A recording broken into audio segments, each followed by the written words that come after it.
Hi there, my name is Jonathan Ginsberg. I'm a Social Security disability attorney, and today I'd like to talk to you about a practical problem when you get to a hearing or as you approach your hearing, and that is, how do you prove that your disability began 5 years ago, 7 years ago, 10 years ago, 15 years ago, something we call a remote onset, meaning that it wasn't just in the last 2 or 3 years, but it happened, your disability began many years ago. And the reason you might have to do this would be that your insurance ran out. You have a long ago date last insured. So for example, I'm recording this at the end of 2018, and let's say that you need to prove your disability began in 2012 or 2013 because your date last insured runs out then. And if you can't prove it began way back 5, 6, 7, 10 years ago, you're not qualified for SSDI. You'd only qualify for SSI, and you may not be non-medically qualified for SSI because of household income or whatever. So the issue again is, how do we prove your disability began 5 or more years ago because of a need to show this remote onset date? And I think that there are a couple things to keep in mind when you get to your hearing. First of all, you need to you should assume that Social Security may not have the records you need, because really the first thing you're going to want to do, and your attorney is going to want to do, is to get medical records that go back to that date. Let's just use, for example, 10 years ago. And a lot of times records 10 years old have been archived, or the medical practice has shut down, or the hospital's been sold. So it may require some digging. It may require you to look in your records to see if you have any documentation. It may require you to get on the phone and call a doctor who treated you 10 years ago to see if the doctor has any records or remembers what was going on. So it can be very difficult to get those records, but you really need to have them, especially if you can get objective tests like an MRI or a CT scan, because that will allow you to show that there was an objective problem and that problem may have gotten worse over time, but it was in existence way back when. It will be difficult, by the way, to get functional capacity evaluations from doctors that you last saw 7, 8, 10 years ago, because the doctor may not remember you, and the doctor may not want to cooperate with that. So sometimes, in fact, usually the majority of the time, I'm not able to get a functional capacity evaluation. I think when you're testifying, you have to really, you have a mindset, you've got to focus on that prior date. I can't tell you how many times I'll talk to my client ahead of time and I'll say, look, we've got to prove that your disability began in 2013 or 2010. So when I ask you questions, I'm going to say, what was your back like in 2010 when you stopped working? And I always try to relate it to a particular incident or time frame that they can remember, somebody's birthday, when they stopped working, or some event in their life. And it's just as difficult. I will tell you how difficult it is, because people naturally want to talk about what happened last year or last week, and I have to keep stopping them and say, no, I want to focus on what happened back 10 years ago. So you can really help your lawyer by getting that mindset that you're going to have to testify about how you felt, what was going on way back in the past. And again, if you've got a MRI or a CT you can look at, that really helps. But you've got to have the right mindset of, you're not talking about today, and that can be very difficult, because that's what's most recent in your mind. But you're going to have to really think back on what was going on 8, 9, 10 years ago and convince the judge that you remember how you felt 10 years ago. And if you talk about, again, the test results are helpful, because if I ask you a question, do you remember when you had an MRI back in 2011, how were you feeling? That may trigger something. Talk to your friends and family. What was it like way back then? How was I feeling? What did I express to you? Because you really need to focus on that. And again, I always like to relate it back to typically leaving a job, because a lot of times what happens is somebody will leave a job and they won't apply for benefits, and they wait 8 or 9 years and then they apply, and we've got to go back and prove the onset was before their insurance ran out. So a lot of times it's after they left a job. So when you left that job, even if you're laid off, what was going on in your mind? What was your physical condition like?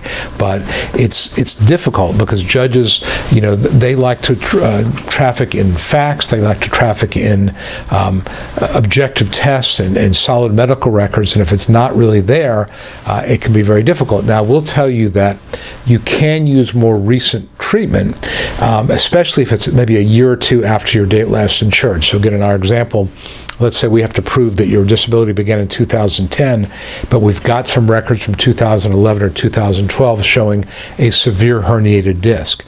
And as long as you testify that there was no accident that caused that after the 2010 date we're focused on, most judges will accept the fact that, you know, a herniated disc or some medical issue doesn't just arise out of the blue. It kind of gradually starts to get worse. And again, in the case of a bad back, for example, you can make a pretty reasonable argument that your back was really bothering you, but you didn't have insurance, you didn't have the money, you couldn't go to the doctor, and when you finally went to the doctor 2 years after your date last insured, things had not really gotten a whole lot different than they were. They were not a whole lot different than they were 2 years prior, but now you had insurance. So you need to make that case. And the judge will listen very carefully to your testimony.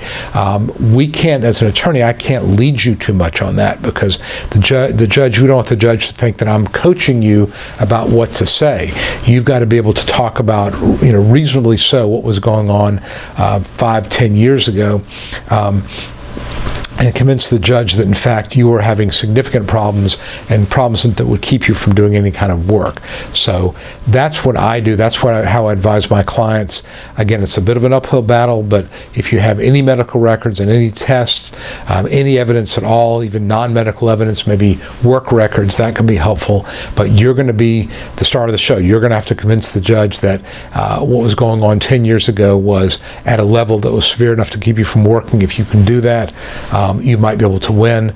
I'll also tell you that judges tend to give you a little bit more of the benefit of the doubt if you were age 50 or older as of your remote onset date, and if you have some sort of a degenerative condition. Like I recently had a case where a client had multiple sclerosis, and even though the bulk of the records was after the onset date we needed to prove, the date last insured we needed to approve, the judge was willing to accept the fact that that condition is something that, you know, even though it's gradual, it's progressive, it's getting worse and worse. She was able to accept his testimony that yes, 8 years ago, it was really just bad enough that would have kept him from working. So again, being over age 50, having a severe degenerative type of disease, that can also help you. But this is where you really want to talk to your lawyer, prepare your case, and really practice your testimony over and over and over. Hope you found this helpful. If you did, please give it a thumbs up on YouTube, like it on Facebook, subscribe to my YouTube channel and my Facebook page. And when you subscribe to the YouTube channel, there's a little bell. I think it's over here. Maybe it's over here. I don't know. But you can click that and you'll get notification of all videos that I'm generating. And I'm trying to produce these videos on a weekly, bi-weekly basis. If you've not already done so, go to my website. It's SSDanswers.com, and you can download my free Secrets to Winning Disability Survival Kit. A lot of great information there. It's delivered by email. I'm up to, I think, 30 or 32 episodes or installments, and I keep adding to it. A lot of great information there. And finally, if you are not already represented and you'd like me to give you a case evaluation, I can do that as well. You can find the form for that at ssdanswers.com. So for now, this is Jonathan Ginsberg wishing you the best. Hi, this is Jonathan Ginsberg, and I hope you found this video helpful.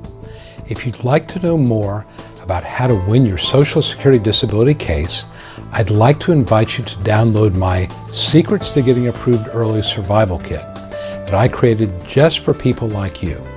Currently, I'm making the survival kit available at no cost, and I encourage you to grab your copy now. Some of the topics I cover include: how do I know if I have a case? Is it the right time for me to file my claim? 9 common mistakes that can doom your case. The 3 must-have arguments you use to win your case.